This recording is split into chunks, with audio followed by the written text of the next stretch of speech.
Alright, meron naman tayong panibagong unboxing video.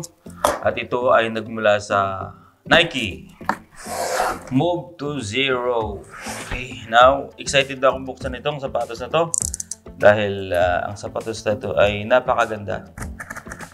Napakagandang design. At panglarong basketball. Tingnan natin. Ooh, what that sound? Wow. Okay. Una makikita natin yung resibo. Resibo. Okay. Nagkakahalaga siya ng 499. Alright. Tingnan natin yan mamaya.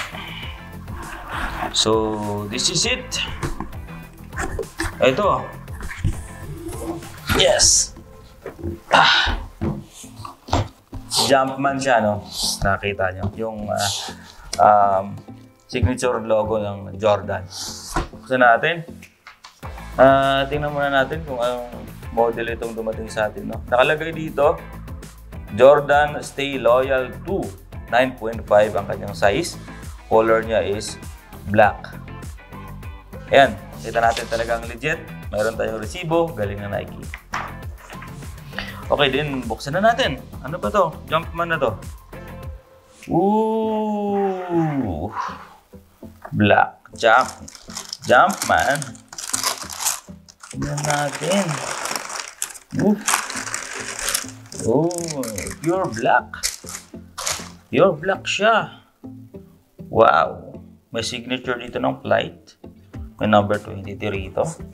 Tingnan natin. What is inside the box? Oh, nothing. Alright. Baba natin yung box. Wow. Napakaganda niya, guys. Ito yung signature na Jumpman, no? Ni Jordan. May number 23 dito sa gilid. Ayan. Ito yung kanyang kanan. Ang ganda ng quality. Original talaga. Hindi ka talaga magsisisi pag nabili mo to.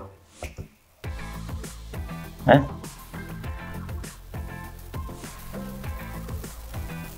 Alright. So, papakita ko sa inyo yung details sa sapatos na to. Yung sapatos na to ay made in Vietnam, no? Nakita nyo rito. Made in Vietnam siya. Ayan. Kita. Then, sa loob niya, yun lang. May logo ng Jumpman sa loob. Yan. Tapos, sa gilid niya, dito, may logo ng Jumpman dito. Ayan o. Tingnan mo, ganda. May logo dito sa likod. Ganda. The best. Ito may, ito yung famous na Nike Air design. Then, may muscle siya ditong malaki. Yan. Kita nyo. Ganda. Tapos, meron din siya ditong, ang tawag dito is like a fender. May fender siya dito, yung foam fender niya. Pag, yan. May foam fender siya dito sa gilid. Ito. Yan. Tapos, meron siyang singawan, yung ventilation niya dito. May logo ng flight. And then, may pangalan na Air Max. Dito naman yung number 23 niya. Yung sa ilalim ng 23 niya is natabunan ng rubber sole. Okay. So dito, iilan lang yung butas na pagkaalagyan mo ng ng shoelace. 1, 2, 3, 4. Apat lang siya, no? Di katulad ng ibang sapatos na sobrang daming options. So ganyan po ang kanyang design. Dito, yung kanyang sole napakakapit. Dito. Sobrang kapit pag hinawakan mong ganun, no? Yung kamay mo mismo kumakapit dun sa rubber sole niya. Sa harapan naman, mayroon siyang nakalagay na Jumpman. Ito. Jumpman ang pangalan niyan. Dito. Yan. Ikutin natin dito sa gilid. Ganoon din. Napaka ganda ng kanyang materials na ginamit dito sa sapatos na to, no? Tingnan natin dito yung mesh, niya. Materials na dito, yung mesh materials niya, talagang makikita mo na high quality. Tapos dito yung leather naman, ganun din.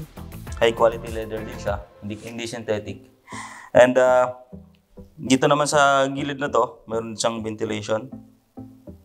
At ganun din, napakaganda ng curve ng ano niya rito.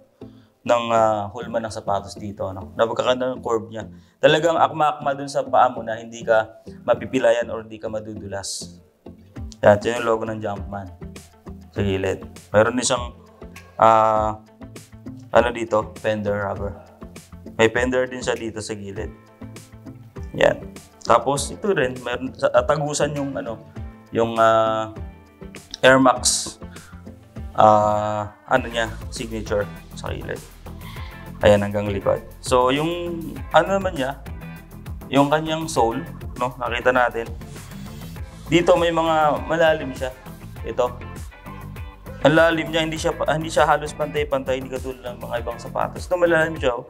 Bali ilang piraso to? 1, 2, 3, 4, 5, 6, 7, 8. Malalim talaga siya. Na kaya mong ibaon yung kamay mo dito. Yan.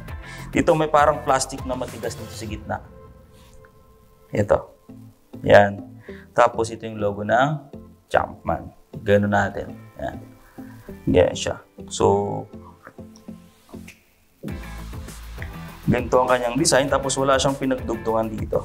Buong-buo siyang buong-buo siyang rubber sole sa ilalim. Maganda yung pagkagawa. Talagang matibay, original.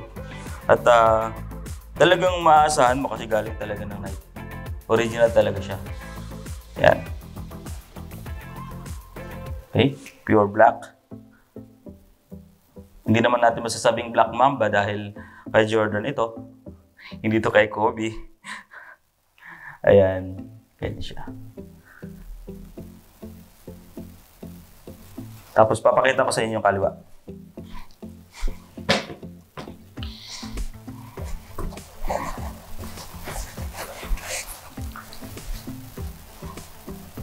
Ito naman yung kaliwa. Ganun din siya. Talagang nakita nyo, pulidong-pulido yung pagkagawa. Siyempre sa presyo pa lang. Medyo nag-sale na nga ito eh. Dati 700 to, ngayon nasa ano na lang siya, 499 na lang siya reals. So, sa atin nasa 7,000 siguro to 8,000 pesos. Ayan. Kita natin, napakagandang sapatos. Kung sino mahilig maglaro ng basketball, magugustuhan yung ganitong sapatos, no?